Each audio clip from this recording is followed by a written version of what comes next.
Assalamualaikum warahmatullahi wabarakatuh. Perkenalkan, nama saya Rahmat Devani.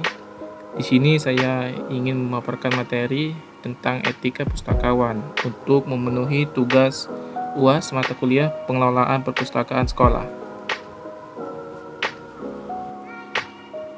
Baiklah, di sini saya akan menyampaikan materi pertama, yaitu pengertian etika. Etika berasal dari bahasa asing yaitu etik, bahasa Inggris atau etika dalam bahasa Latin. Ethique dalani bahasa Prancis, ethikos dalam bahasa Greek, yang artinya kebiasaan-kebiasaan terutama yang berkaitan dengan tingkah laku manusia. Selanjutnya, dalam bahasa Indonesia terdapat berbagai makna tentang etika, diantaranya diartikan sebagai berikut. A. Ilmu tentang apa yang baik dan buruk dan tentang hak dan kewajiban moral satu akhlak. B. Kumpulan asas atau nilai yang berkenaan dengan akhlak. C. Nilai mengenai benar atau salah yang dianut suatu golongan atau masyarakat. Yang ketiga yaitu kode etik. Kode etik berasal dari dua kata yaitu kode dan etik. Dari segi bahasa, kode berasal dari bahasa Inggris. Kode diantaranya tingkah laku perilaku atau behavior, yaitu sejumlah aturan yang mengatakan bagaimana orang berperilaku dalam hidupnya atau dalam situasi tertentu. Peraturan atau undang-undang tertulis yang harus diikuti, sedangkan etik dalam bentuk tunggal memiliki makna sebagai suatu gagasan umum atau kepercayaan yang mempengaruhi perilaku dan sikap masyarakat. Selanjutnya, menurut Suwarno 2012-92, kode etik adalah sistem norma, nilai, dan aturan profesional tertulis yang secara tegas menyatakan apa yang benar dan baik dan apa yang tidak benar tidak baik bagi profesional. Undang-Undang Nomor 8 Tahun 1974 tentang Pokok-pokok Pegawaian Pasal 28 ini menyatakan bahwa pegawai negeri sipil mempunyai kode etik sebagai pedoman sikap.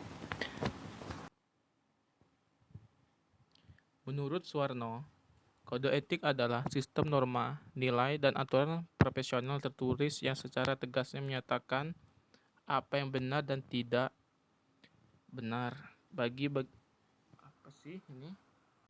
Undang-Undang Nomor 8 Tahun 1974 tentang Pokok-pokok Kepegawaian. Pasal 28 menyatakan bahwa pegawai negeri sipil mempunyai kode etik sebagai pedoman sikap, tingkah laku, dan perbuatan di dalam dan di luar kedinasannya. Selanjutnya, dalam penjelasan undang-undang tersebut dinyatakan bahwa dengan adanya kode etik, pegawai negeri sipil sebagai aparatur negara, abdi negara, dan abdi masyarakat mempunyai pedoman sikap, tingkah laku, dan perbuatan dalam melaksanakan tugasnya dan dalam pergaulan hidup sehari-hari. Bab 1, Ketentuan Umum, Pasal 1 ayat 1-3 menjelaskan bahwa kode etika pustakawan Indonesia merupakan A. Aturan tertulis yang harus dipedomani oleh setiap pustakawan dalam melaksanakan tugas profesi sebagai pustakawan. B. Etika profesi pustakawan yang menjadi landasan moral yang dijunjung tinggi, diamalkan dan diamankan oleh setiap pustakawan. C. Ketentuan yang mengatur pustakawan dalam melaksanakan tugas kepada diri sendiri, sesama pustakawan, pengguna, masyarakat, dan negara.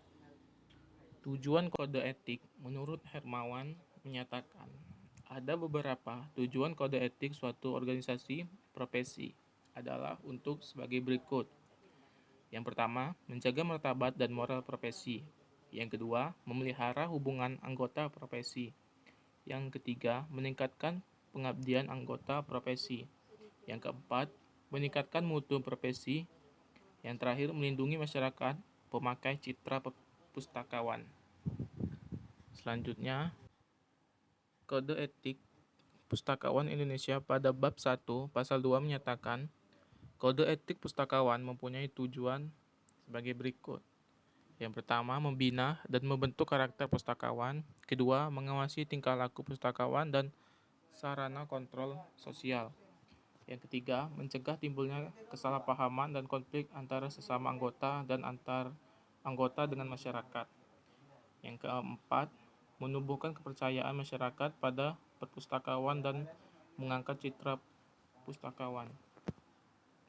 Kewajiban pustakawan terhadap kode etik dibagi menjadi dua, yaitu yang pertama, berkewajiban terhadap bangsa dan negara karena literasi secara tidak langsung sangat erat dengan bangsa dan negara. Yang kedua, memiliki kewajiban kepada masyarakat. Salah satu bentuk kewajiban kepada masyarakat dapat ditunjukkan lewat pelayanan masyarakat yang berkunjung ke pustakawan, misalnya melayani sesuai prosedur dan tanggap. Bentuk lain bisa dengan menjaga privasi masyarakat sebagai klien atau pengunjung yang ditemui atau bahan pustakaan yang dipinjam pengguna perpustakaan. Adapun bentuk tanggung jawab ke masyarakat dengan menciptakan citra perpustakaan yang baik di mata masyarakat, ikut serta dalam kegiatan yang diselenggarakan dan lingkungan tempat kerja asal sesuai dengan tema pendidikan dan sosial budaya.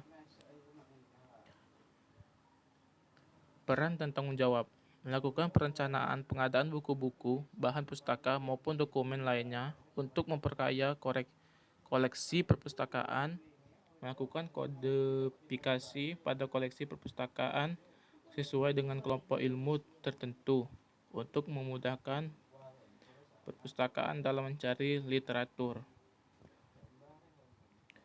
mendeskripsikan bahan pustaka serta membuat sarana yang memudahkan para pemustaka menemukan koleksi yang dicarinya, memelihara ataupun menjaga koleksi pustaka agar tetap bisa digunakan sebagai mestinya.